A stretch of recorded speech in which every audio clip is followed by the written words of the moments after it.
Então, bom dia. Essa é a nossa classe de heresias e seitas, né? Hoje nós vamos investir um tempo entendendo e discernindo algumas heresias, né, da história da igreja. E aí nós vamos responder aquelas enquetes que foram colocadas, a não ser aquelas de cunho pessoal, né? Que aí é só uma reflexão para você.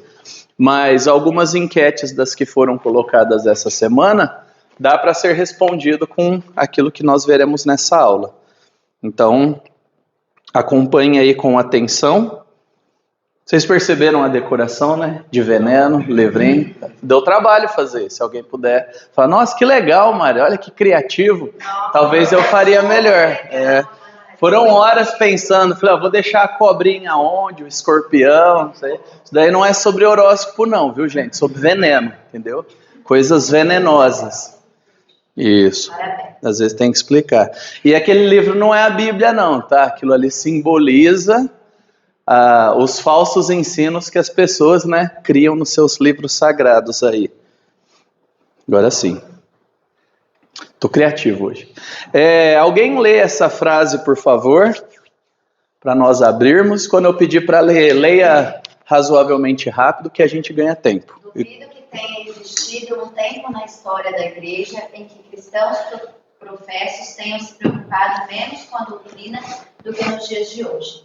Ouvimos quase que diariamente que a doutrina não importa e que o cristianismo é um relacionamento, não um credo. Não se trata apenas de uma indiferença em relação à doutrina, mas de uma hostilidade aberta, o que é extraordinariamente perigoso e lamentável. Isso. Então, Sproul comenta isso. Sproul morreu, né, R.C. Sproul morreu em 2017, morreu bem velho. Então, faz alguns anos que ele escreveu isso, já era verdade, isso daí já é verdade há 100 anos atrás, continua sendo verdade, parece que tem piorado. Mas ele nos lembra que a negligência doutrinária é um perigo espiritual. Negar doutrina é perigo espiritual, é perigo para a alma. As heresias nascem ou ressurgem quando a verdade deixa de ser prioridade. Precisamos aprender a discernir não só os erros dos outros e os erros externos, mas também as pequenas distorções sutis que acontecem no nosso meio, que acontecem no nosso coração, na nossa teologia, no nosso desejo de facilitar as coisas para nós. Então, com isso, vamos orar. Senhor, nós te agradecemos porque o Senhor nos guia pela tua palavra. Pedimos a Ti que o Senhor ilumine as nossas mentes, cative os nossos corações, nos instrua, nos corrija, nos atrai para ver a beleza da verdade e nos ajude a defender a verdade, ó Deus, sabendo que de fato a nossa vida depende disso. A vida de outras pessoas dependem disso. Nos ajude a fugir das heresias, nos apegando à Tua palavra firmemente, com alegria, com zelo, sabendo que é um presente, mas também nos ajude a ter coragem, ó Deus, para refutar os falsos ensinos, para defender o povo do Senhor, do qual nós fazemos parte, a nossa igreja aqui, a Nova Aliança, e lapidarmos uns aos outros. Use esse tempo, por favor, para o nosso bem. Em nome de Jesus. Amém. Então vamos lá. Eu fiz alguns destaques. Duvido que tenha existido cristãos professos que se preocupam menos com a doutrina do que nos dias de hoje. Vocês concordam? Concorda, levanta uma das mãos. Ou discordam, levanta... Concorda, levanta a mão direita. Discorda, levanta a mão esquerda. Eu não estou falando de você pessoalmente, eu estou falando do cristianismo como um todo, tá bom? Agora eu vou fazer de novo. Vocês concordam ou discordam? Interpretação. Lembrem? Uma coisa é você, outra coisa é uma análise de cristãos. Pessoas que se dizem cristãs que existem em um determinado espaço geográfico. O fato de uma igreja, de uma denominação ou de um grupo estar buscando seriamente, não quer dizer necessariamente que todos aqueles que se dizem cristãos ou evangélicos estejam buscando seriamente. Então, as maiores igrejas que nós vemos, inclusive televisionadas hoje em dia, são as igrejas menos comprometidas com as verdades bíblicas fundamentais. Isso não é inveja, isso é estatística, é análise, é só você pegar as declarações de fé. Então, isso é uma verdade, mesmo que não seja verdade para você. E glória a Deus que não é verdade para você. Se for, se arrependa agora e vamos buscar junto mudar isso. E glória a Deus se não é uma verdade para a nossa igreja. Mas quanto da nossa igreja pode dizer isso? Eu venho aos domingos, eu gosto da pregação, isso me coloca como um cristão comprometido com a doutrina? Eu estou numa igreja bíblica, quer dizer que quão bíblica é bíblica? Quão comprometido é comprometido? Entende que não é uma discussão simples? Eu não quero simplificá-la, mas eu quero começá-la de uma ordem. Análise longe e vai chegando mais perto. E isso é extraordinariamente perigoso e lamentável. Lamentável porque é triste. Eu gosto de dar um exemplo muito legal quando eu estou ensinando sobre doutrina, que é assim: pega o seu prato favorito, aquele bife ancho ao ponto, aquela gordurinha entremeada, macio. Você não gosta de churrasco, lamento, a maioria que gosta, amém? Amém, eu estou com você. Mas pode ter um acompanhamento de legumes também, não tem problema nenhum. Pode ser uma... É que com sushi não tem tanta graça, né? Mas, vamos lá. Não dá para fazer a coisa. E ele ficou aquele tempo, e você, salivando, você sentindo o cheiro, ouve o chiadão. Aí depois, aí vem para o seu prato, aquela coisa suculenta. Fala, é de graça, 2 dedos e um pouquinho mais, tal, tá na sua frente. O que é a falsa doutrina ou falso ensino? Você fala assim, não, aí vem um passarinho, quando o garçom tá te entregando, e ele só faz um cocôzinho aqui no canto. Ele fala, não, mas não pegou muito. Não pegou na carne em si. Talvez respingou só um pouco. Você vai comer? É exatamente esse o ponto. Você vai correr o risco? Mas doutrinariamente a gente faz isso. É só um ensino errado. No fundo ele tem bom coração. Ah, mas não vai fazer tão mal, Se eu te falar que tem um veneno mortífero numa dose segura, só para colocar no seu suco, você vai tomar? Não, mas é uma dose segura. Essa dose nunca matou ninguém, que a gente saiba. Você vai tomar? Com as falsas doutrinas são a mesma coisa. Não importa onde está a afetividade do seu coração e a admiração que você tem pelo líder, porque ele te ajudou de fato, a não ser quantos anos atrás. Porque ele de fato fala manso. Será que só eu vejo problema nisso? Olha quantas pessoas estão seguindo esse líder. Ele faz programações tão legais. A igreja não é muito boa, mas meus filhos precisam de programações, Afinal, eu busco uma igreja boa para os meus filhos, não boa para a vida eterna. Quantas vezes a gente ouve isso? Quantas vezes as pessoas negociam coisas importantes? Uma igreja divertida, uma igreja leve, uma igreja que vai me dar relacionamentos. A gente precisa de uma igreja que seja bíblica e que por causa disso as outras coisas fluam. Porque se você tiver uma igreja que não é bíblica, tudo que não fluir daqui, que você achar que é bom, é veneno. Venenos em pequenas doses ao longo do tempo matam também. Ou não? A gente tem pelo menos um médico aqui. Tem mais alguém da área da saúde? Alguém? A Bia manja dos venenos, Ela é farmacêutica, E... você também pode envenenar pessoas, A Sofia tá fazendo odonto. Tem mais alguém da área da saúde? Você não entra na área da saúde não, que sou administrativo. Viu, sabe? Percebe como pequenas doses de uma coisa normal pode levar alguém à morte? ao envenenamento. Então, doutrina é vida. Doutrina... Ah, Nájila, ué. Você estava disfarçando, né? Não queria ser usada como exemplo, mas a gente lembra de você. Já salvou muitas crianças por aí, UTIs neonatais, né? Então. E aí a gente vê isso e fala, não, é apenas um probleminha. Não. O que é doutrina? Vamos lá. O que é doutrina?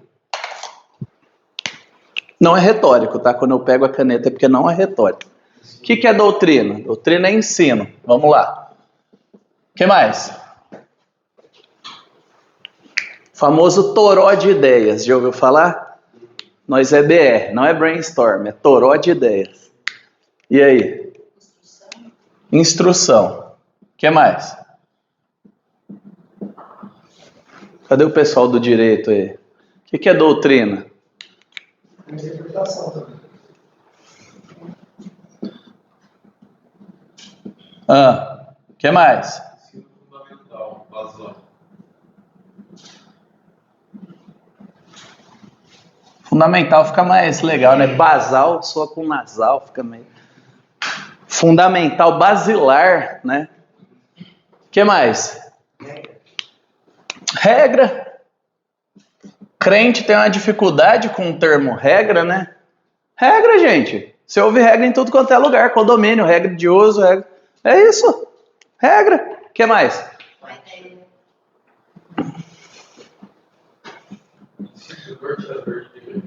Olha, princípio norteador. Agora o advogado que há em mim saúda o advogado que há em você. Princípio norteador. Agora, qual é o problema?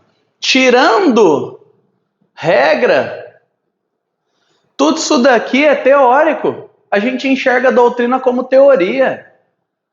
Sabe o que é doutrina? É jeito para viver. É isso. Percebe como a gente tem dificuldade de olhar para a palavra doutrina e conectar com a vida? Doutrina é jeito para viver. Você vive sob uma doutrina. Eu vivo sob uma doutrina. E se doutrina é jeito para viver, são princípios que guiam a nossa vida prática, conscientemente ou inconscientemente, doutrina é importante? Doutrina é importante. E você saberia dizer quais as doutrinas basilares, aqui eu coloquei basilares ou fundamentais da nossa fé? O que é isso? Sem estas, o resto desanda. Vamos lá. Porque se doutrina é importante, eu e você temos que saber, não é verdade? Então eu estou perguntando. Porque vocês podem perguntar, vocês são alunos, mas eu posso perguntar também. Percebam isso. Quais são as doutrinas fundamentais, sem as quais o resto desanda, da nossa fé? Né? Nós somos cristãos aqui. Não é do budismo, nem do espiritismo. Somos cristãos, batistas. Salvação só em Jesus. Então, salvação só em Jesus. Salvação só em Jesus. Trindade. Nós cremos em um Deus trino, que é quem? Deus Filho, Deus. Isso, Pai, Filho e Espírito Santo. Né? A trindade é essa, viu? Não coloca nenhuma outra pessoa aí não, por favor. O que mais? O quê? Salvação só pela fé. A Bíblia é regra de fé.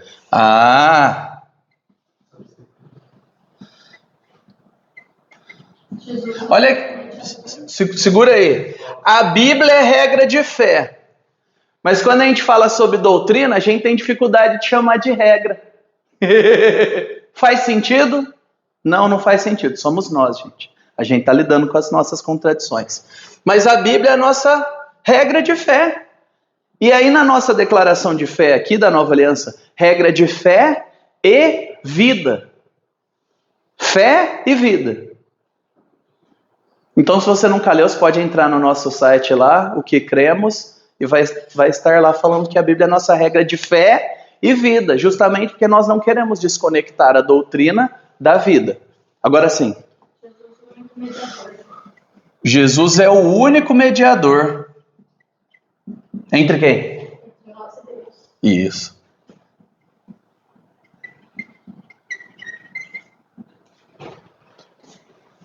Eu não quis falar entre Deus e os homens porque, né, a gente sabe que homens é homens e mulheres, tá bom, gente? Então a gente está trocando ao longo do tempo para seres humanos, porque é mais correto, né?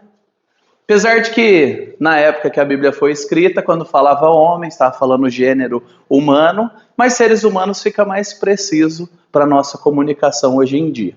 Não é se submeter ao feminismo nem nada. É simplesmente que nós somos humanos. Se eu falar, nós somos homens, aí as mulheres vão falar, é o quê?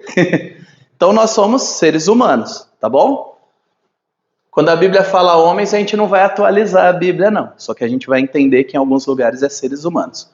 Então Jesus é o único mediador entre nós e Deus.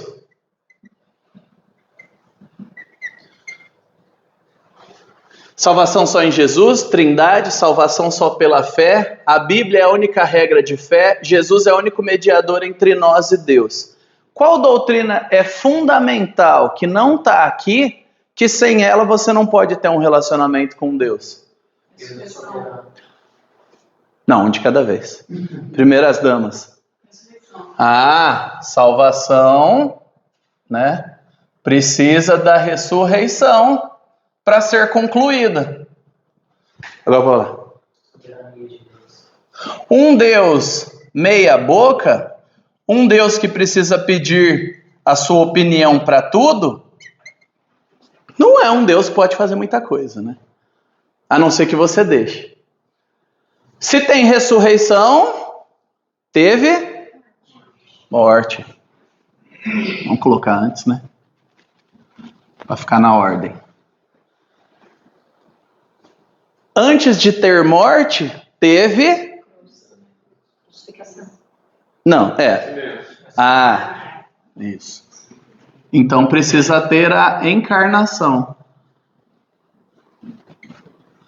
Encarnação virginal, sem pecado, para ser mais específico. Mas vamos lá. Salvação em Jesus, para nós que somos crentes, ok. Mas se tem uma pessoa aqui que não é, que está nos visitando, a gente precisa explicar os nossos termos. A salvação só vem de Jesus porque ele encarnou sem pecado. O próprio Deus entrando na história através de uma virgem sem pecado. Humano, mas não contaminado. Para que a morte dele, substitutiva, né? Vamos falar essa palavra, substitutiva, viu? Para ficar gravado. Não é uma morte por ele mesmo, é uma morte pelos outros. É uma morte substitutiva. Aquele que não merece, não precisa morrer, morre para substituir quem merece ser punido, para que quem merece ser punido não receba a punição. E ele ressuscita para vindicar. Sabe quando você tem ali no Senhor dos Anéis, se você não viu o Senhor dos Anéis, eu lamento por você, mas há esperança para você, você pode assistir. Só separa umas 3 horas aí. Aí ali no Retorno do Rei, que todo filme de luta, na verdade, de exército é assim. O bicho tá pegando, né? Na verdade, todo filme quase é assim, né? A gente vai perder, a gente vai ganhar, a gente vai perder. Aí no final ganha. Quase toda a dinâmica é assim. Mas filme de exército, de batalha, tem isso mais intenso, né? Que aí você vê o exército pequenininho, aí chega uma ajuda, aí a galera do time, né, mal recebe mais ajuda, uma ajuda injusta, né? Os caras têm monstros gigantes, a gente tem uma catapulta só. É tipo assim. E aí, no final, tá todo mundo, né, os sobreviventes capenga, e aí o rei vai andando, entrando pela cidade, né? E os caras tudo capenga também, né? Mas fazendo cara de que tá firme. E aí ele chega, né? Crava a bandeira, ou mete o pé na porta do castelo, tira o rei antigo, às vezes mata ele, e fala, eu sou o rei desse lugar. A ressurreição é isso. A cabeça do diabo foi esmagada. Tá vendo aí, Eva? Sua esperança, cabeça do inimigo foi esmagada. Agora eu trago o reino. Nós não viveremos uma democracia, se choque. Ó. Nós viveremos em um reino. Teremos um rei. As nossas opiniões talvez não são tão importantes quanto a gente imagine, né? Porque a eternidade nós viveremos felizes sobre um rei, um governante. Alguém que nos conduz, que é por nós.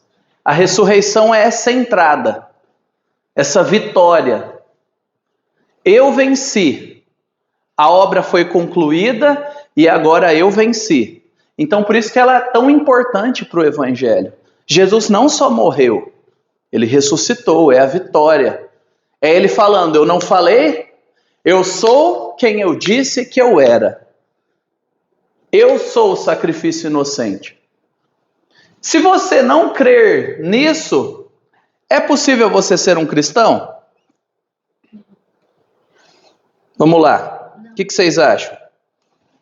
Veja bem, hein? É possível você ser um cristão sem crer nisso?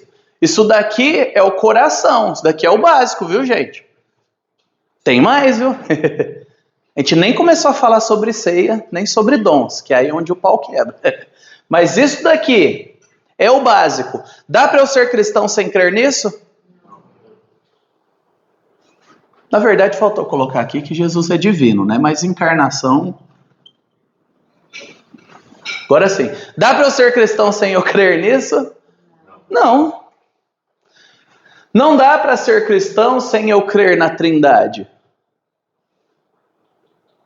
Não dá para eu ser cristão sem eu crer que Jesus é o Deus encarnado, que oferece o caminho. Porque ele disse, a não ser que eu sou cristão discordando dele, como tem muitos por aí. Não dá para eu ser cristão dizendo que tem várias formas de salvação, a não ser crendo pela fé em Cristo. E isso já responde uma enquete que eu lancei lá. O caminho de salvação é Cristo. É artigo. Que artigo que é? O. Artigo definido. Não é definido. O definido. Jesus é o caminho. A verdade. A vida. Não um caminho. Então o cara pode estar na seita mais próxima de nós e seguir os ensinos da seita. E ele é completamente obediente a uma mentira. Isso salva? Se você confiar... Se você tem um vidrinho de Caltrine, né? Os mais velhos sabem o que é Caltrine mais fácil. Você tem um vidrinho de Caltrine. Aí você troca a embalagem e coloca lá, vitamina B12, né? Quem é mais velho aí sabe também que é bom para memória. Mas aí como você está começando a tomar, você não sabe. Você está com a memória ruim. Aí você toma lá as gotinhas de Caltrine. Mas eu tomei sinceramente, eu não posso morrer. Vai mudar alguma coisa? Então, ser fiel a um ensino mentiroso não te livra das consequências da realidade. Beleza? É duro? É. Qual que é a solução? Ore e pregue o evangelho. Não vai cair do céu. Nós somos as respostas de Deus para essas pessoas. Estude, aprenda e fale. Porque é engraçado que alguns de nós sentem... né, afetivo, muito quando se fala sobre isso, mas e os índios inocentes pelados? Eles não existem. Os únicos inocentes pelados que existiram foram Adão e Eva. Depois disso, todos são caídos. Mas Deus vai julgá-los pela palavra dele, sim. E o que a gente faz? Levanta e vai pregar para eles. Ora, trabalha e vai financiar pessoas que vão pregar para eles. É isso que a gente faz. A gente não torce a doutrina. Beleza, vamos deixar isso como um parâmetro fundamental, que a gente vai falar sobre coisas que você conhece alguém que é vinculado a ela e vai se sentir pressionado ao longo dessas poucas, que são só 3 aulas. Agora, né, bem poucas mesmo, né? 2,5. Então tá beleza? Tá claro aqui? Doutrina é importante. a sua vida eterna depende dela, mas você não precisa gostar dela assim que você escuta.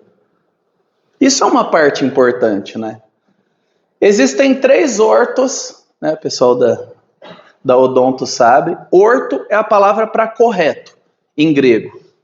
Certo? Você aprendeu isso? Então, você vai no ortodontista para fazer o quê? Arrumar os dentes, né? Tá fora do lugar. O orto, não orto com H, não é orto florestal, orto sem H, vai pôr no lugar. Então existe a ortodoxia, doxa, né? Tá ligada ao ensino correto que traz a glória de Deus. Ortodoxia, você tem que crer certo para se relacionar com Deus corretamente. Existe a ortopraxia, que tem a ver com praxis, que no direito é?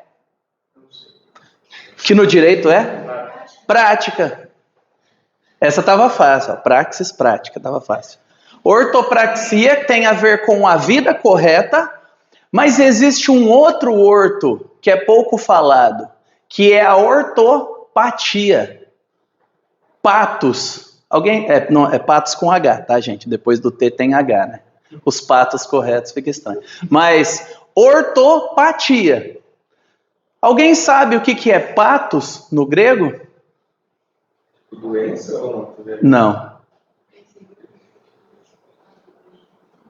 Agora eu vou te falar uma palavra. Em, sim, ortopatia. Sentimentos corretos. Não quer dizer que porque você crê correto, necessariamente, instantaneamente, você vive correto e sente correto, tá bom? Então, às vezes, você vai lutar com algumas doutrinas que vão ser mais difíceis para você. Você fala, eu creio, ajuda na minha falta de fé. Eu creio que é verdade o inferno, mas me dói pensar que pessoas que eu amo rejeitam a Cristo. Então, canaliza os seus sentimentos para a realidade. Qual é a realidade? O que você pode é pregar e orar. Então, ortodoxia, ortopraxia e ortopatia é o caminho da maturidade. Não dá para eu ser um cristão maduro negando os meus sentimentos. A gente já estudou isso nas últimas aulas. Mas eu não sou escravo dos meus sentimentos. Existe uma verdade que coordena as coisas. E a busca da maturidade é conhecer, viver e sentir, estar alinhado. Isso é amadurecer. Quando eu sinto de acordo com aquilo que eu creio e vivo. E quando eu vivo de acordo com aquilo que eu creio e lido bem com os meus sentimentos no meio disso. Beleza? Vocês já tinham ouvido esses termos? Quem já tinha ouvido esses termos? Não. Então, agora você já ouviu. Então, quem já ouviu esse termo? Você, isso aí. Então, vamos lá, definindo heresia. A etimologia para heresia é haireses, que significa simplesmente escolher ou preferir. A palavra é essa. Igual a gente tem escolher, em essência, a etimologia da palavra é essa. Na filosofia grega clássica, era um termo neutro para uma escola de pensamento, né? Então você tem os hereges do Palmeiras, os hereges do Corinthians, os hereges do São Paulo. O que é isso? Pessoas que fazem parte de um grupo que escolheram esse grupo, seja lá qual é o motivo. Então, escolher haireses, né? Então tinha os adeptos da heresia estoica, os adeptos epicuristas, tem o bar do epicurista aqui, que a ideia é que você já vai comer muito e enfiar o pé na jaca. Porque se tivesse bar do estoico, todo mundo ia fazer jejum ou tomar água, né? Não ia dar certo. E aí Flávio Josefo, que é um historiador não cristão, que escreveu um livro que não é cristão, mas que é importante para os cristãos, chama Antiguidades. O cara está lá no 1º século, ouvindo, vendo as coisas que estão acontecendo. E ele coloca, naquele tempo, né, tempo posterior à vinda de Jesus ali, naqueles primeiros anos, havia 3 seitas entre os judeus, que tinham opiniões diferentes sobre os assuntos humanos. Ele é um historiador. Diferente dos historiadores de hoje que querem dar a interpretação e a opinião para você, aqui ele está falando um fato. Havia. Isso é história. Aconteceu, é isso. Aqueles eram chamados de fariseus, saduceus e essênios. É o que a gente vê na Bíblia. Um historiador não cristão confirmando que de fato a Bíblia é verdade. E que haviam 3 grupos ou 3 seitas que viam a vida de forma parecida. Essa é a origem da palavra. Beleza? A origem é essa. Porém, contudo, todavia, vamos, meu querido. Isso. No Novo Testamento, a palavra ganha outro contorno.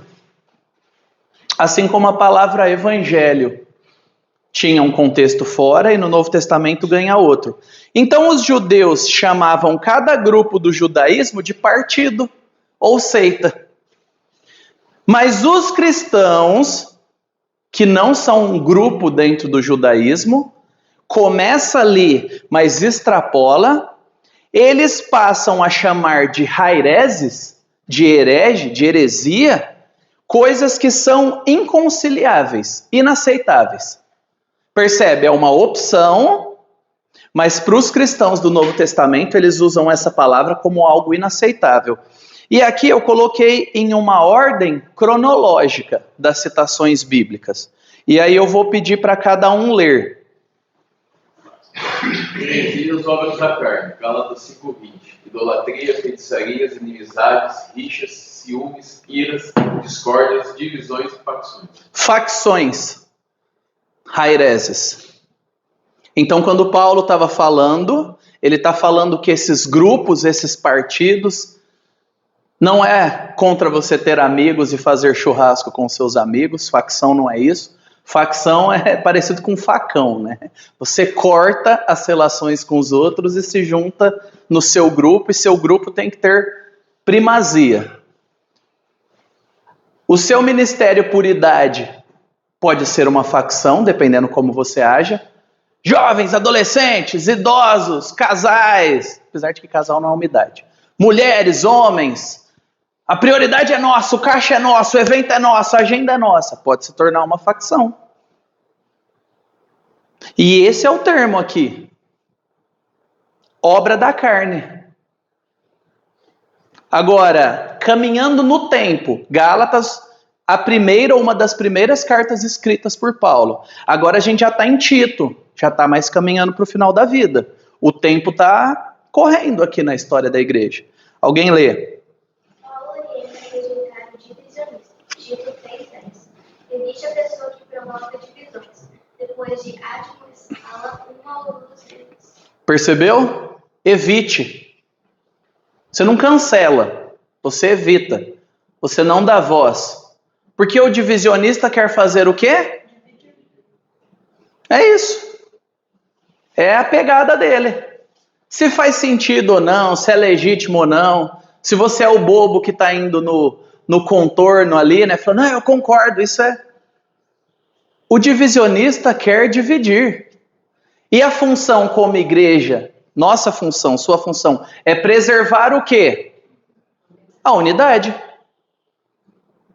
Então, o divisionista precisa ser evitado. Ele não tem que ser favorecido. Beleza? Já é um problema na vida em comunidade. Agora, a gente tem 2 Pedro, próximo do fim ali, dos primeiros 100 anos da igreja. Pedro ainda estava vivo, morreu talvez por volta de 75 a 85, alguma coisa assim. Bom, ninguém sabe falar exatamente a data que ele morreu, né? Então você tem que escolher uma data, eu estou dando um escopo.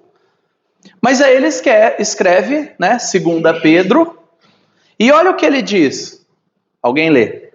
Assim como surgiram falsos profetas no meio do povo, também haverá falsos mestres entre vocês. Eles introduzirão heresias destruidoras, chegando a renegar o soberano Senhor que os resgatou, trazendo sobre si mesmos repentina destruição. Opa! Divisão, falso mestre. Percebeu? Percebe a evolução? Facção, meu grupinho, divisão, o nosso grupinho independente do seu, o nosso grupinho sobre a igreja, falso mestre, nós somos a igreja verdadeira e nós vamos isolar o resto e nós queremos o poder. Esse daqui é o verdadeiro mestre. Percebe como ao longo do tempo, essa palavra foi ganhando cada vez mais contorno de não dá para viver em paz com essas pessoas por causa daquilo que elas fazem e pregam? Esse é o homem herege. É um falso mestre que se introduz ou surge no meio do povo da igreja e eles introduzem heresias destruidoras. Aqui destruição é destruição da alma. É para desviar. Não é debate sobre algum posicionamento. Ah, que tamanho de roupa, pode cortar cabelo, dom, não. Aqui é o falso mestre diz falando, esse é o caminho. Se você não se render, você está fora. É esse o ponto aqui. Você é do diabo se você não se render. É isso que está em questão aqui. E aí, de agora, né, vamos dizer assim, em diante, no começo da história da igreja, o homem herege, né, o ser humano herege, ele não é neutro. O herege não é um coitado que precisa de abraço. E eu vejo algumas pessoas falando assim, o herege está lá, né, ganhando milhões ou não, com muitos seguidores ou não, falando o que quer. E deitando pancada no evangelho. Aí vem o crente, né, com a sua ortopatia desregulada. O crente tem o que amar todo mundo, tem o que unir todo mundo, e falar que tem algo errado é o pior dos pecados. E ele fala lá, não, ninguém pode criticar, porque só Deus conhece Deus conhece o coração do homem herege. O que tem no coração do homem herege? Do falso profeta? Heresias destruidoras. Renegando o soberano Senhor, não se submetendo ao soberano Senhor, trazendo sobre si e sobre quem acredita no que eles dizem, o quê? Às vezes Deus avisa, né? Resgata, mas a destruição é eminente. Percebe que o negócio é sério? Heresia, gente, invalida a obra de Cristo. Entendeu? Heresia invalida a obra de Cristo. Não estamos falando sobre coisas menores. Prefiro assim ou assado. Não. É o tipo de coisa que se você acreditar, você vai ter que falar para o outro. Eu estou certo, você está errado. Esse é o caminho, não há outro caminho. Jesus mais sábado. Jesus mais cumprir a lei. Jesus mais contribuir financeiramente. Jesus mais ser da denominação tal. Porque a nossa denominação é a denominação correta. Porque o grupo tal, porque a escola de pensamento tal é a que é fiel a Deus. Começou a ser exclusivista, seita. Cuidado. Beleza? Agora alguém lê Filipenses 3,15, por favor. Rapidinho aí. Quer dizer, procura rápido, né? Não precisa ler rápido. Por isso, todos quantos já fomos perfeitos, sintamos isto mesmo. E se sentimos alguma coisa de outra maneira, também Deus vos revelará. Olha isso, Paulo está instruindo a igreja. Eles estão tendo, né, umas tretas relacionais, coisa que não acontece em nenhuma outra igreja na face da terra, né? Pessoas discordando sobre coisas menores do dia a dia, tendo que pedir perdão, perdoar, ter paciência, normal. E aí ele diz, eu caminho para o alvo, eu caminho para Cristo, né? Deixando as coisas que ficam para trás, e vocês têm que caminhar também. Mas se existe alguma coisa que não está clara, como a minha carta não é uma enciclopédia exaustiva, o próprio Deus vai esclarecer o melhor jeito entre vocês. Ele não está falando de heresia, ele está falando de jeito, de ênfase, de formas de fazerem as coisas. Beleza? Então há espaço para pensarmos diferentes e continuarmos unidos. Agora, existem coisas que nós não podemos pensar diferente, que pensar diferente, crer diferente, é dividir. Não tem jeito. Existe um nós que cremos nisso e existe um eles que não creem nisso. Beleza? Se você tem dificuldade e acha que todo mundo é crente, lide com isso. Porque Jesus o tempo todo falou dos discípulos e dos outros. E quando eu digo eles, eu não estou falando outras denominações. Eu estou falando pessoas que não são cristãs. Porque existem denominações que são irmãs. A gente vai em conferência junto, a gente visita a igreja, eles visitam a gente aprende junto. Agora, existem seitas, existem grupos não cristãos que não se submetem à palavra de Deus. Tá bom? Beleza? Nós não somos a única igreja boa que existe aqui que leva a Bíblia a sério. Beleza? Vocês gostaram do efeito da cobrinha, né? Eu sei. Foi pensado de maneira intencional. Os olhos de vocês. Os 600 primeiros anos da fé cristã foi sangue, suor e lágrimas. Muito sangue nos primeiros 3 séculos, muito suor e lágrima nos outros 4. Nos outros 3, 4, mais ou menos.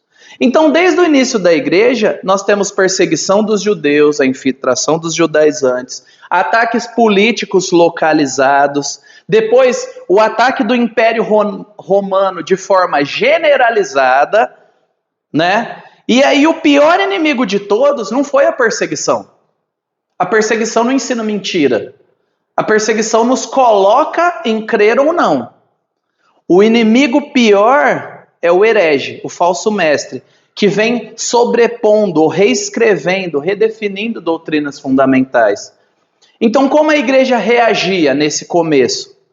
Não existe papa, viu, gente?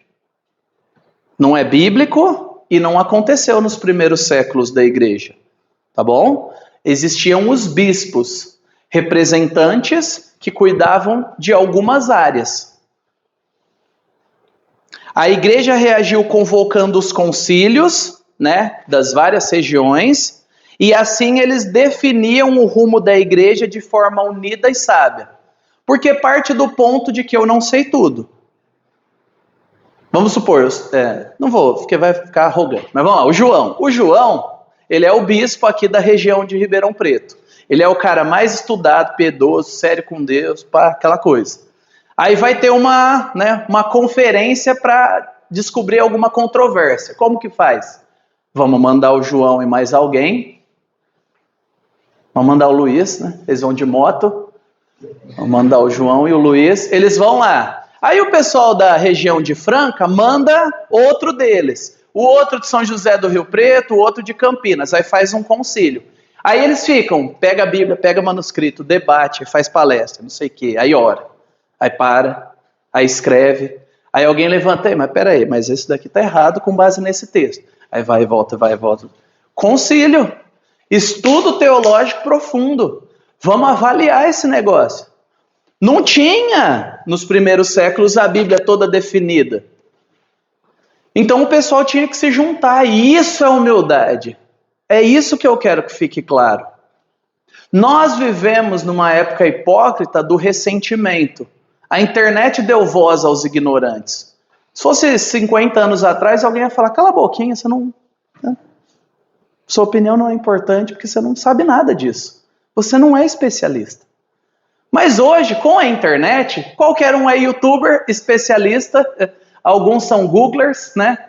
Lê um negócio no Google, não cita a fonte e se torna defensor ferrenho, inclusive em teologia, nessas coisas.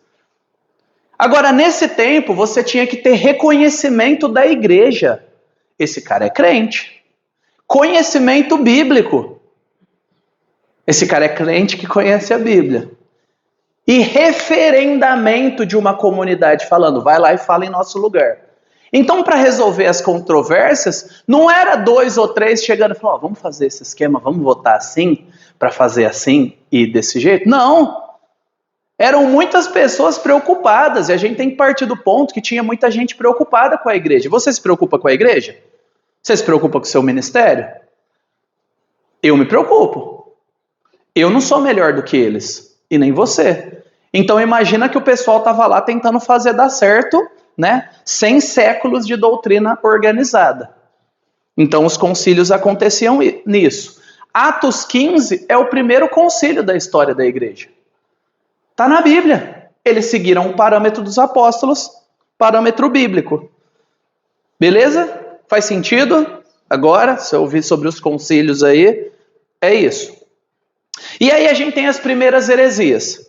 Tá tão claro que eu gastei mais tempo nas outras coisas, porque se você não acreditar no que eu falei antes, e se a gente não tiver claro, não importa o que a gente vai ouvir aqui, que você vai interpretar errado. Então, o quadro, ele é autoexplicativo. Se você pesquisar no Google, ChatGPT aí, você vai encontrar as informações. Mas o que eu estou trazendo? Eu quero trazer os contornos das heresias que cercavam a igreja. A primeira heresia foi o gnosticismo, que você já ouviu falar. Alguns teólogos defendem que aquela heresia de Colossos, que tem lá em Colossenses, que Paulo escreve falando de anjo, de um conhecimento elevado e tal, colocando Jesus, aí a gente tem a música do Projeto Sola, né? Ele é... Aí aquilo ali é Colossenses, né? 15 ou 16, ou 15 e 16, mas vai de 13 a 16, se não me engano. Ele está falando, Jesus está acima de qualquer coisa. O pressuposto é que eles estavam crendo em alguma heresia meio mística. Alguns teólogos dizem que é a semente do que é esse gnosticismo que vai se consolidar entre o primeiro e o segundo século e vai se desenvolvendo aí. Então o que eles criam? Eles negavam a plena humanidade de Cristo e a salvação era por um conhecimento secreto. A salvação não está disponível. Você tem que ouvir o mestre certo, no ambiente correto, ser orientado do jeito certo, porque aí sim você vai ser, como alguns colocavam, né, o pneumáticos, o espiritual. O resto é carnal. Percebe que aqui é a matriz de qualquer heresia? Eu descobri uma verdade, que essa é a verdade da verdade, que não é qualquer um. Eu vou fazer um convite, mas é só para você. Aí você vem para o nosso grupo descobrir essas verdades.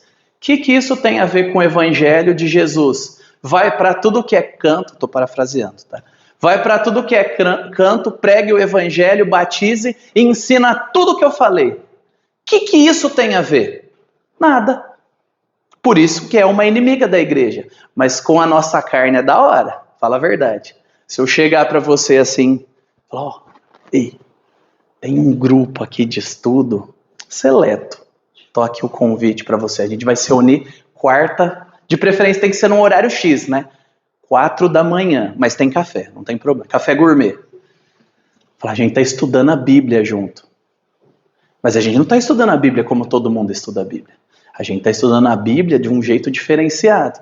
É a luz de velas. Não, brincadeira. Isso mexe com a sua carne, porque você pensa o quê? Nossa, me chamou. Eu sou especial mesmo. Percebe, gente? A nossa carnalidade é a brecha para as heresias bombarem. Todo mundo quer fazer parte do grupo top, dos melhores. Todo mundo quer. E o evangelho chega e destrói isso e fala, não, qualquer um que crer como você crê faz parte da família de Deus, você não é especial. E se alegre por isso. E prega para que cada vez mais pessoas creiam. Então aqui a base era um conhecimento secreto. E aí houveram alguns sínodos locais, né? Tá aí. Por quê? Porque ainda não tinha envolvido toda a igreja. E aí os sínodos locais escreveram alguns textos, algumas explicações para condenar essa postura. Tem alguns termos que não são famosos para nós, né? Que somos de berço batista, evangélico, mas sínodo, concílio, bispado, coisas desse tipo são coisas da história da igreja. Isso não é catolicismo, tá bom? Isso é cristianismo nos primeiros séculos. Não precisa dar chilique. Então depois vem outro inimigo. Entenda depois, não como necessariamente a heresia estava em todo o lugar que tinha igreja. Existiam ênfases, né? Bolsões.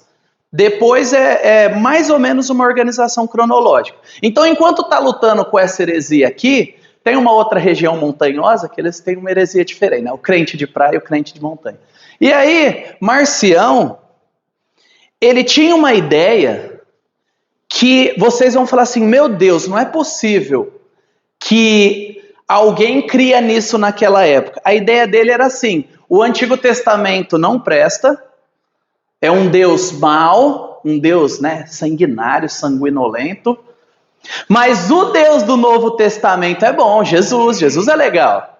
Aí ele fatiava a Bíblia, escolhia os livrinhos que ele gostava e ficava naquele grupo. Aí você vai falar assim, não é possível que hoje há isso. Aí eu pergunto, é possível que hoje exista isso? Não é possível, a gente está falando do 2º século, a gente está em 2025. As pessoas não vão crer nisso. Vão. Teve uma trend aí no Instagram há pouco tempo, pessoal fazendo, né? A minha igreja, parará. Aí fala, a nossa igreja não prega o Antigo Testamento. Eu tentei achar esse vídeo para mandar para vocês, não porque é bom, mas porque me inquietou, queria compartilhar, mas eu não achei mais. Eu acho que alguém ensinou para eles e eles tiraram do ar ou saiu, né, do meu algoritmo. Mas isso acontece. Igrejas ditas evangélicas que só pregam o Novo Testamento. Jesus é o Messias da onde? Não, é isso. Onde que promete ele? Não sei. Deixa quieto. Fica quieto. E existem igrejas que vivem disso e se dizem cristãs. Se você só vive no Novo Testamento, você está vivendo como um marcionita. Se você não olha para o Antigo Testamento à luz do Novo, cuidado. Se você é daqueles que falam, o Deus do Antigo Testamento era sangue nos olhos, hein? Eu prefiro o do Novo. Você não entendeu nada. Você não entendeu o Evangelho. Você precisa se converter de verdade. Não estou brincando. Você precisa crer, porque só há um único Deus verdadeiro. E é Jesus Cristo a quem enviaste. Creia nele. Um único Deus. E não é vergonha se você falar, eu tenho dificuldade. Vamos estudar. Eu estou aqui para isso, tem outras pessoas para isso. Vamos ler a Bíblia. Vamos descobrir. Não creia nisso. Agora também tem o montanismo, né? Não era um pessoal que andava a cavalo, não, né? O montanismo vem de montano. Montano. Agora, esses daqui vocês vão falar, isso não acontece hoje. Ele dava uma ênfase excessiva no Espírito Santo. Nova profecia, mas era ele e as profetisas do grupinho dele. Só eles podiam lançar as profecias brabas, assim, que todo mundo tinha que acreditar. E aí ele colocava que novas revelações eram importantes. Ele dizia que ele era o Paracleto, o Consolador. Ele era o Espírito Santo. Entendeu? Ele falou, Jesus enviaria quem? O Paracleto, o Paráclito. E eu sou essa pessoa. E quando ele viesse, ele vai esclarecer todas as coisas. Estou esclarecendo. Para o nosso grupinho especial. Creiam em mim. Heresia destruidora. Não vai, vocês não vão falar que acontece essa ênfase distorcida no Espírito Santo em novas revelações hoje em dia, né? Você vai falar, não, isso não acontece hoje, é impossível. Não, isso não deve acontecer. Eu nunca vi isso. Percebe, gente? O diabo não cria. Ele só distorce. E ele humilha tanto a gente, né? Ele humilha até a nossa própria burrice, como pecadores que se acham geniais, porque ele só remixa as heresias antigas. Então, para você falar assim, não, estão surgindo novas heresias, não tá. É só você estudar mais de história que você vai descobrir, é remix. Você muda a batida, mas a base harmônica é a mesma. Não há nada novo debaixo do céu. E isso foi condenado, obviamente. Só que o que foi importante? Por que isso é legal? Porque sem esses hereges que fatiaram a Bíblia, que colocaram Deus do Antigo Testamento como mal e o do Novo bom, que davam uma ênfase em novas revelações, a igreja não teria sido tão provada para se reunir e falar, peraí, é verdade? Ele não está com revelações corretas, ele não é o Paráclito, ele não é o Espírito. Então a gente vai ter que definir quais escritos são inspirados pelo Espírito Santo.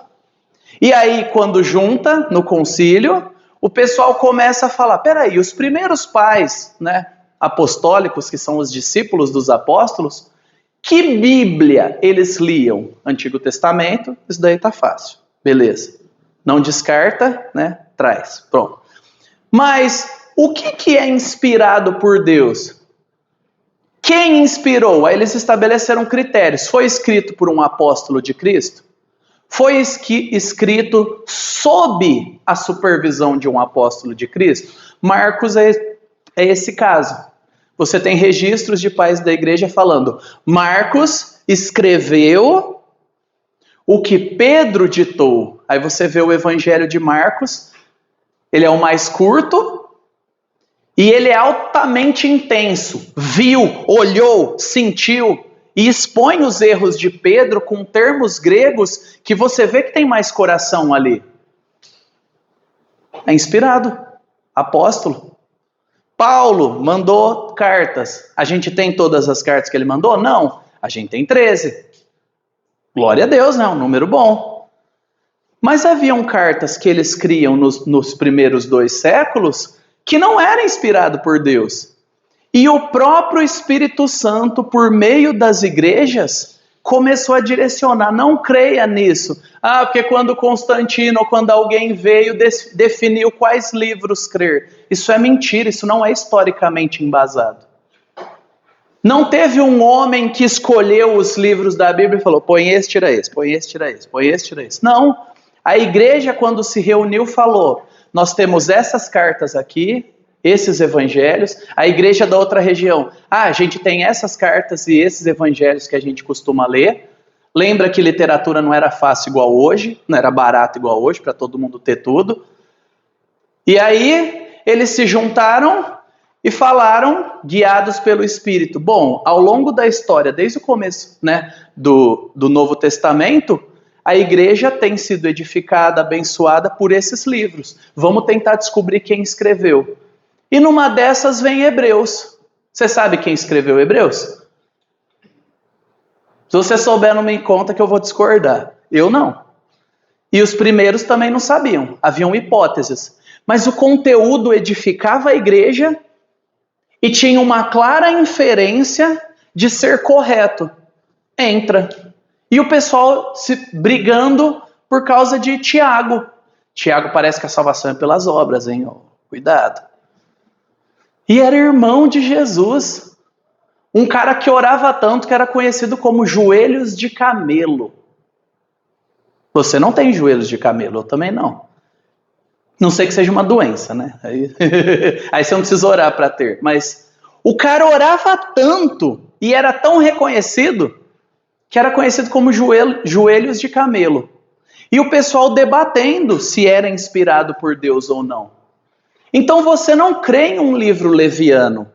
E Deus usou as próprias heresias daquele tempo para consolidar a igreja, para crer na verdade, para se unificar na verdade e para depender dele para isso.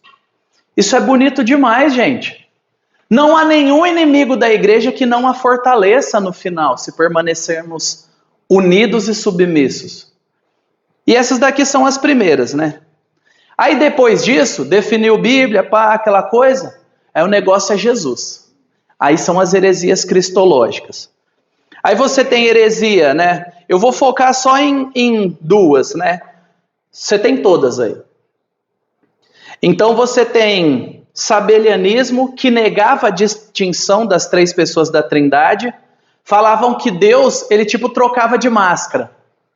Quem assistiu Cavaleiros? Alguém assistiu Cavaleiros do Zodíaco aqui? Entrega a sua idade. Você tem cultura. Deus abençoe. Isso. Saga de Gêmeos. A máscarazinha que mudava de rosto.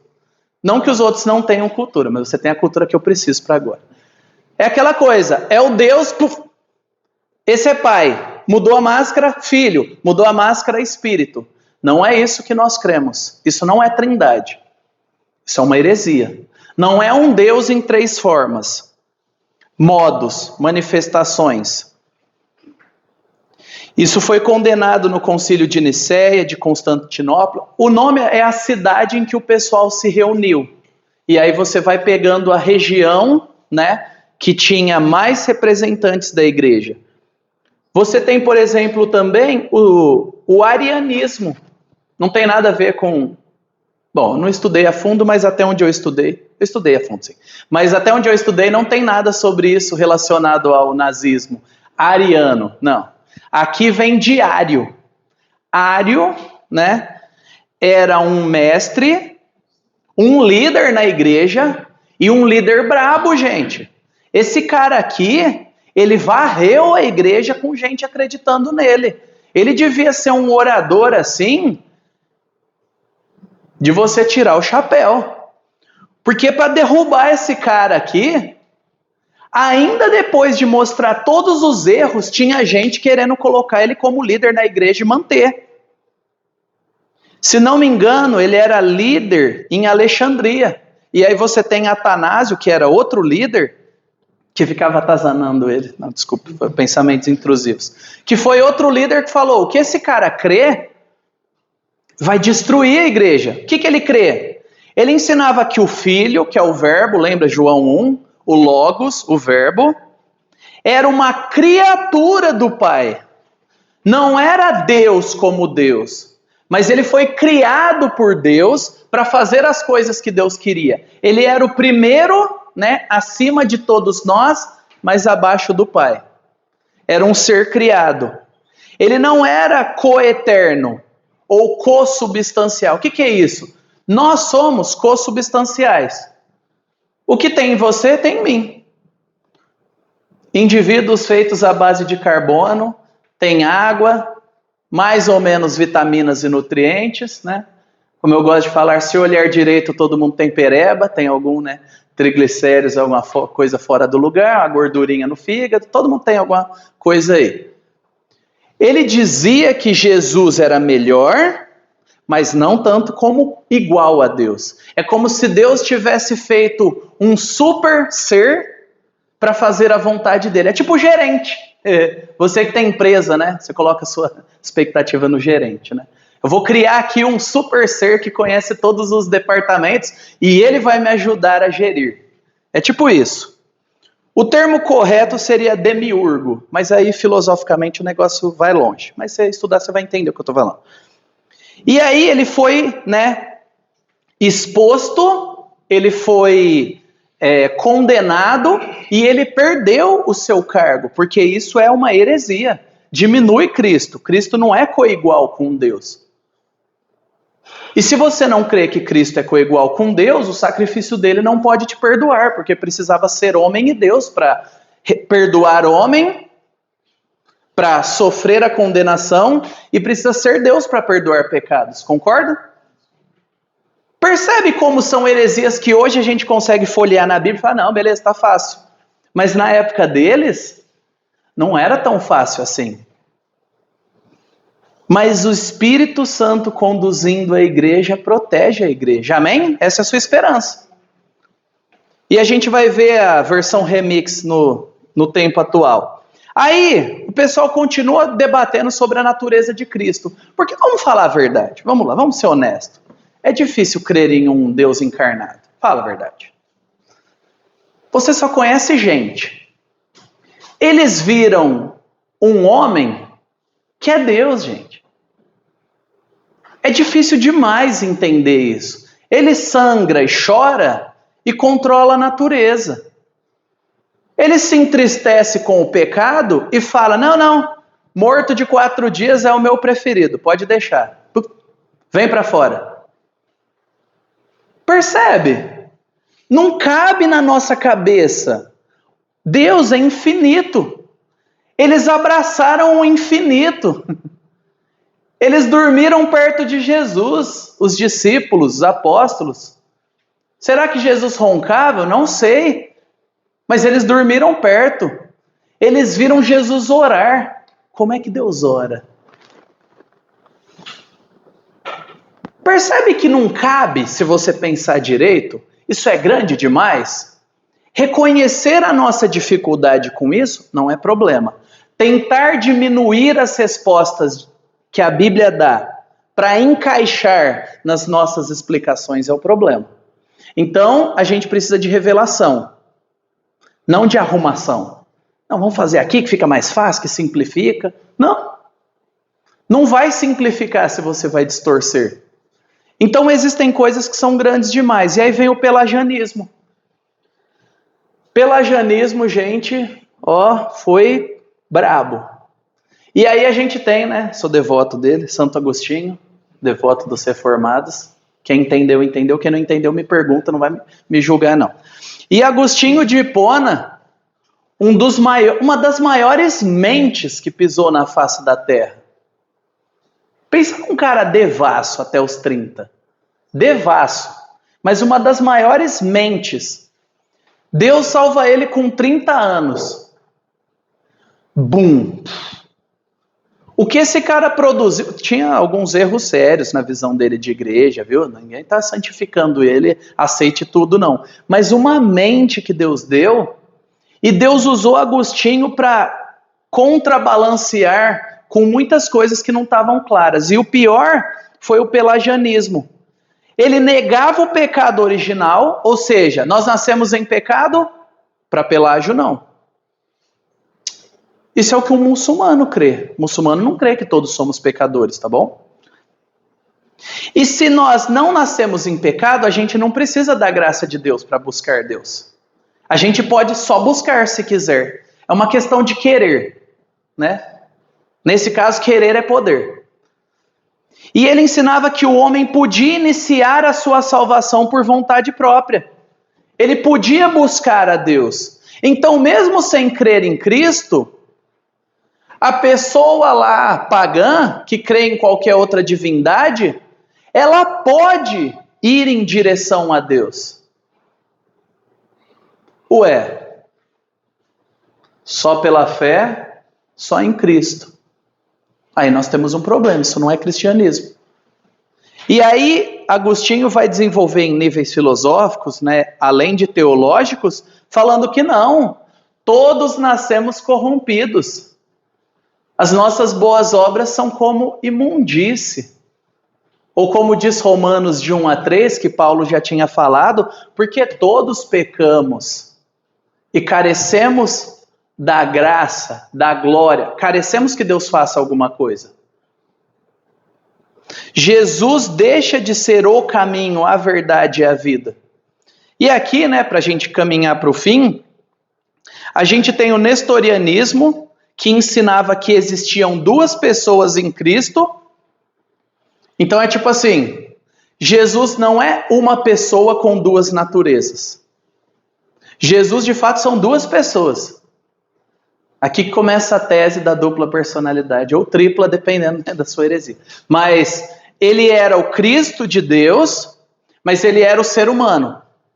E aí o Cristo veio, cumpriu a missão e saiu, ou subiu, ou, né, deixou de atuar igualmente. Então Jesus tinha vontades distintas, e nem tudo que ele fazia o tempo todo, só durante o ministério dele, depois do batismo, ele era Deus. Ele tinha essa mistura. E aí, o concílio diz, não, Jesus tem duas naturezas unidas em uma só pessoa. Ele não é esquizofrênico. Ele não quer e não quer ao mesmo tempo. E o que é importante? Esse daqui é legal que o movimento acorda vocês. Vou fazer uma pergunta. Só responda, tá bom? Maria é mãe de Deus? Quem diz que sim, levanta a mão. Maria é mãe de Deus? Pode levantar a mão. Maria não é mãe de Deus? Pode levantar a mão. Não existe isentões aqui não. Ou é ou não é. Maria é mãe de Deus? Levanta a mão. Quem crê? Maria não é mãe de Deus? Levanta a mão. Isso. Quem não levantou, eu estou acreditando também. Então, Jesus é o quê? E ela é o quê dele? Ponto. Você crê na Bíblia? Então eu vou perguntar de novo. Maria é mãe de Deus? Ponto. Eu não estou defendendo divindade de Maria. Eu estou defendendo a divindade do filho dela. Ele é Deus encarnado. O debate aqui era sobre a divindade de Jesus. Podem ou não ter usado isso para dar uns superpoderes e dar uma bombada na imagem de Maria? Podem. Mas o ponto aqui é, Deus encarnou. Ele se tornou humano no ventre de uma mulher. E ela era a mãe. No grego, né, o termo Theotokos, a portadora de Deus. Deus usou ela para portar o filho, que é coeterno, consubstancial. Porque tem umas coisas que são estranhas, gente. Eu admito, quando eu ouvi isso também foi difícil. Por isso que eu passo, né, todo escandalizar para vocês. Mas é isso, a explicação é essa. Agora se eu falar, Maria é divina? Não. Ela portou a divindade dentro do seu ventre? Sim. E depois saiu. Aí ela volta a ser como qualquer outra mulher. Só que ela teve uma experiência que nenhum de nós teve, né? Principalmente homens que não têm experiência de gerar nenhum. Mas depois a gente tem o semi-pelagianismo, que é remix. Que é o quê? O ser humano tem a capacidade de dar o primeiro passo em direção a Deus. Isso é pregado até hoje. Dá uma oportunidade para Jesus, abre seu coração, porque se você não fizer, ele não vai arrombar a porta. Que analogia ruim, né? Porque tem teto, janela. Mas enfim, porque se você não se abrir para Deus, ele não pode fazer nada. Aí eu vejo, né, Lázaro olhando e falando, por mim ele fez. Paulo, que era Saulo, olhando e falando, eu até queria acabar com a igreja dele, ele veio atrás de mim, ele não pediu minha opinião. Então percebe como algumas heresias distorcem e desnutrem a salvação? E a gente acha, não, foi a minha decisão, que eu fiz, fui eu que abri a porta. E quem bateu? E quem conquistou o seu coração por meio do evangelho para te mover a abrir a porta, se essa é a sua analogia? Quem te laçou? Essa daí para Barretos dá certo, né?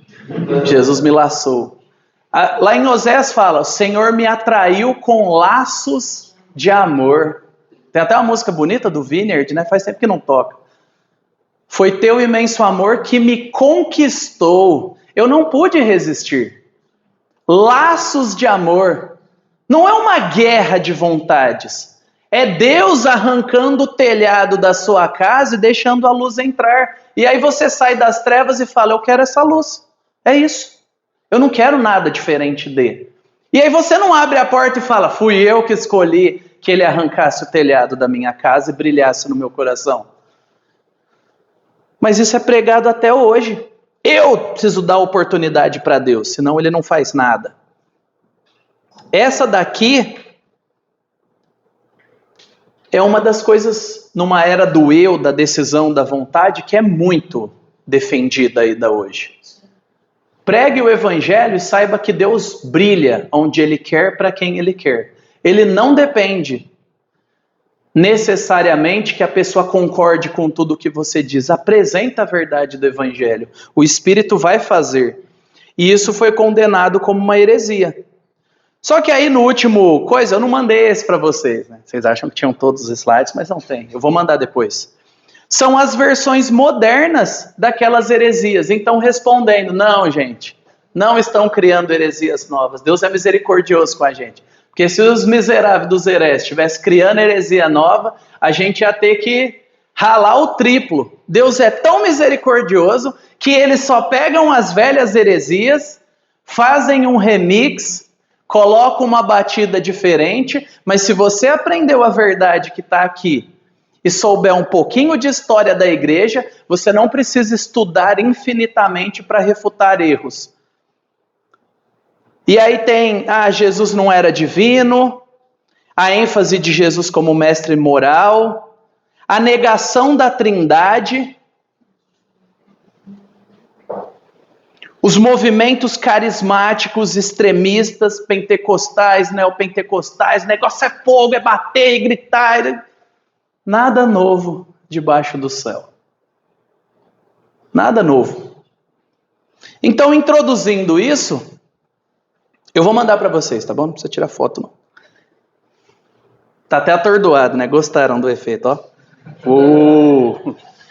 Introduzindo isso, na próxima aula eu e o João vamos ensinar um pouco sobre a seita, né, dos testemunhas de Jeová e dos adventistas do sétimo dia.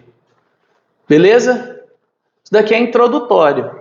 Dá para ser 3 aulas sobre isso, né? A gente ia se divertir bastante. Bom, eu ia me divertir bastante, pelo menos. Eu espero que vocês tenham se divertido também, sido edificados. Que Deus nos abençoe. Vamos para a celebração coletiva. Tem uns minutinhos aí para, né, ir ao banheiro, tomar água, mas não para bater papo. Então, até daqui 15 dias e continuaremos. Deus abençoe.